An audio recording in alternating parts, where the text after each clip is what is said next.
ଆପଣମାନଙ୍କୁ ଛାୟା skill YouTube channel ତରଫରୁ ସ୍ୱାଗତ। ଚାଲନ୍ତୁ ଆଜି ଆଲୁ ପରଟାର ରେସିପି କେମିତି ତିଆରି କରିବା ସେହି ବିଷୟରେ ଆମେ ଜାଣିନେବା। ଆପଣମାନେ ଜାଣିଛନ୍ତି ଆଲୁ ପରଟା ଖାଇବାକୁ ଭାରି ସ୍ୱାଦିଷ୍ଟ। ତା ସହିତ ଆଲୁ ପରଟାର ବହୁତ ଚର୍ଚ୍ଚା ଅଛି। ଘରେ ସମସ୍ତଙ୍କର ଇଚ୍ଛା କି ଆଲୁ ପରଟା ତିଆରି ହେଉ। ସେଥିପାଇଁ ଆମେ ନେଇକି ଆସିଛୁ ଆପଣମାନଙ୍କ ପାଖକୁ ଆଲୁ ପରଟା କେମିତି ତିଆରି କରିବା ତା ବିଷୟରେ ଆମେ ଭଲ ଭାବରେ ଜାଣିନେବା। ତ ଆପଣମାନେ ଜାଣିଛନ୍ତି ଆଲୁ ପରଟା ପାଇଁ ଆପଣମାନଙ୍କୁ ଆଲୁର ନିହାତି ଜରୁରୀ। ସେଥିପାଇଁ ଆଲୁର ମସଲା ତିଆରି କରିଦେବେ।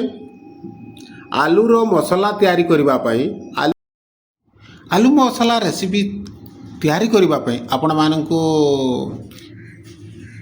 ଆଲୁ ନେବାକୁ ପଡ଼ିବ। ଆଲୁ 4ଟି ରୁ 5ଟି ବଏଲ୍ କରିଦେବେ। ବଏଲ୍ କରିସାରିଲା ପରେ ତାକୁ ଯେମିତି ଆମେ ରାନ୍ଧିଥାଉ ମସଲା ତିଆରି କରିଥାଉ ସେଇଭଳି ଆପଣମାନେ ରାନ୍ଧିପାରିବେ। ଆପଣମାନେ କଢ଼େଇ ନେଇଯିବେ। କଢ଼େଇ ତାପରେ ଆପଣମାନେ 1 ଚାମଚ ତେଲ ନେଇଯିବେ। ତେଲ ନେଇସାରିଲା ପରେ ଆପଣମାନେ ଛୋଟ ଛୋଟ ପିଆଜ କାଟିଥିବେ। ଗୋଟେ ପିଆଜ ନେଇଗଲେ ସଫିସିଏଣ୍ଟ ହୋଇଯିବ। ଗୋଟେ ପିଆଜ ନେଇଯିବେ। ତାପରେ କଞ୍ଚା ଲଙ୍କା 2ଟାରୁ 3ଟା ନେଇଯିବେ। ତାପରେ ଆପଣମାନେ ଅଧ ଚାମଚ ଆପଣମାନେ ଶୁଖା ଲଙ୍କା ଗୁଣ୍ଡ ନେଇଯିବେ। ତାପରେ ଗରମ ମସଲା 1 ଚାମଚ ନେଇଯିବେ। ତାପରେ ଆପଣମାନେ ଧନିଆ ପତ୍ରକୁ ଛୋଟ ଛୋଟ କରି କାଟିକି ପକାଇଦେବେ। ଏହିପରି ଭାବରେ ଆପଣମାନେ କ'ଣ କି ଆଲୁ ମସଲା ତିଆରି କରିପାରିବେ। ଯେହେତୁ ଆମେ ଆଲୁ ପରଟା ତିଆରି କରିଛୁ ଆଲୁ ମସଲା ତିଆରି କରିବା ଜରୁରୀ। ସେଥିପାଇଁ ଆପଣମାନଙ୍କୁ ଭିଡ଼ିଓ ଆମେ ତିଆରି କରିପାରିନଥିଲୁ। ସେଥିପାଇଁ ଆପଣମାନଙ୍କୁ ଏହି ମାଧ୍ୟମରେ ଆମେ କହିଦେଇଛୁ। ଆପଣମାନେ ଆଲୁ ମସଲା ରେସିପି ତିଆରି କରିସାରିଲା ପରେ ଆପଣମାନେ ଆଲୁ ପରଠାର ପ୍ରସ୍ତୁତି କରିପାରିବେ। ତ ଚାଲନ୍ତୁ ଡିଟେଲ୍ ହିସାବରେ ଆମେ ଦେଖିନେବା। ଆମେ ପ୍ରଥମେ କ'ଣ କରିବା, ଅଟାକୁ ଭଲ ଭାବରେ ଚିକୁଟି କରି ଆମେ କ'ଣ କରିବା, ତାକୁ ଗୋଲା ଗୋଲା କରିଦେବା। ଆଉ ଗୋଲା ଗୋଲା କରିସାରିଲା ପରେ ଆପଣମାନେ ଦେଖିପାରୁଛନ୍ତି ଆମେ ବାଉଲ୍ ସେପ୍ ନେଇଯିବା। ଆପଣମାନେ ଦେଖିପାରୁଛନ୍ତି ଆମେ ବାଉଲ୍ ସେପ୍ କରିଦେଲା। ତାପରେ 1 ଚାମଚ ଆପଣମାନେ କ'ଣ କରିବେ, ଆଲୁ ମସଲାକୁ ଭରିଦେବେ। ଭରି ସାରିଲା ପରେ ଏଟାକୁ ସାଇଡ଼୍ କରିକି ଆପଣ ଏଟାକୁ ସିଲ୍ କରିଦେବେ। ଆପଣମାନେ ଦେଖିପାରୁଛନ୍ତି ଆମେ ସିଲ୍ କରିଦେଲା। ଏହିଭଳି ଭାବରେ ଆପଣମାନେ ସିଲ୍ କରିଦେବେ। ତାପରେ ଆପଣମାନେ କ'ଣ କରିବେ, ଅଟା ଗୁଣ୍ଡ ନେଇକି ଆପଣମାନେ ଏଟାକୁ ବେଲି ଦେବେ। ଆପଣମାନେ ଦେଖିପାରୁଛନ୍ତି ଏହିଭଳି ଭାବରେ ଆପଣମାନେ ବେଲି ଦେବେ।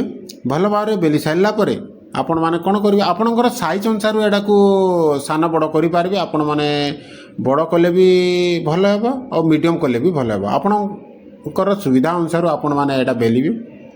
ବଡ଼ କଲେ ଭଲ ହେଇଯିବ, ଯେହେତୁ ଏଇଟା ଭଲ ଭାବରେ ସିଝିଯିବ, ଭଲ ଭାବରେ ତା'ର ସ୍ୱାଦିଷ୍ଟ ବି ଆସିଯିବ। ତ ଆପଣମାନେ ଦେଖିପାରୁଛନ୍ତି ଆମେ ତାୱାରେ ପକାଇଦେଲା। ତାୱା ଗରମ ହୋଇଥିଲା ଆଗରୁ। ତାୱାରେ ପକାଇ ସାରିଲା ପରେ ଆପଣମାନେ କିଛି ସମୟ ରଖିଦେବେ। ତାପରେ ଆପଣମାନେ କ'ଣ କରିବେ, ଏପଟ ସେପଟ ମାନେ କରିକି ଏହାକୁ ଆପଣମାନେ ତାୱାରେ ରଖିବେ। କାହିଁକି ନା ଗୋଟିଏ ସାଇଡ଼୍ରେ ଯଦି ଆପଣ ରଖିବେ ଏଇଟା ଜଳିଯିବ। ଆପଣ ଦେଖିପାରୁଛନ୍ତି ଏହିପରି ଭାବରେ ଉଲଟ ପାଲଟ କରିଦେବେ। ତାପରେ ଆପଣମାନେ କିଛି ସମୟ ହୋଇସାରିଲା ପରେ ଆପଣମାନେ ତେଲ ବା ଘିଅର ସାହାଯ୍ୟ ନେଇକି ଏଇଥିରେ ପକାଇଦେବେ। ଆପଣମାନେ ଦେଖିପାରୁଛନ୍ତି ଆମେ ତେଲ ନେଇଛୁ। ଆପଣମାନେ ମଧ୍ୟ ତେଲ ନେବେ ବା ଘିଅ ନେଇପାରିବେ। ତ ଆଲୁ ପରଠାରେ ଆପଣମାନେ ଜାଣିଛନ୍ତି ଆଲୁ ପରଠାରେ ମୁଖ୍ୟତଃ ଆପଣମାନଙ୍କର ଆଲୁ ମସଲାର ବହୁତ ଜରୁରୀ ଅଟେ। ଆପଣମାନେ ଭଲ ଭାବରେ ଆଲୁ ମସଲା ତିଆରି କରିଦେଲେ ଆଲୁ ପରଠାର ଭଲ ଟେଷ୍ଟି ଆସିଯିବ। ତ ଏହିପରି ଭାବରେ ଆପଣମାନେ ଆଲୁ ପରଟା ପ୍ରସ୍ତୁତି କରିପାରିବେ। ଏହା ବେଶୀ ସମୟ ଲାଗିବନି। ଆପଣମାନେ ଘରେ ଯେମିତି ତିଆରି କରନ୍ତି କମ୍ ସମୟରେ ସେହିଭଳି ଭାବରେ ଆଲୁ ପରଠାର ପ୍ରସ୍ତୁତି କରିପାରିବେ। ଆପଣମାନେ ଦେଖିପାରୁଛନ୍ତି ଆଜି ଆଲୁ ପରଠାର ପ୍ରସ୍ତୁତି ଥିଲା। ଆପଣମାନଙ୍କୁ ଯଦି ଆଲୁ ପରଠାର ରେସିପି ଆପଣମାନଙ୍କୁ ଭଲ ଲାଗୁଛି please like, share O comment କରିଦେବେ। ଯାହାଫଳରେ ଆମେ ନୂଆ ନୂଆ ଭିଡ଼ିଓ ନେଇକି ଆପଣମାନଙ୍କ ପାଖକୁ ଶୀଘ୍ର ପହଞ୍ଚିବ।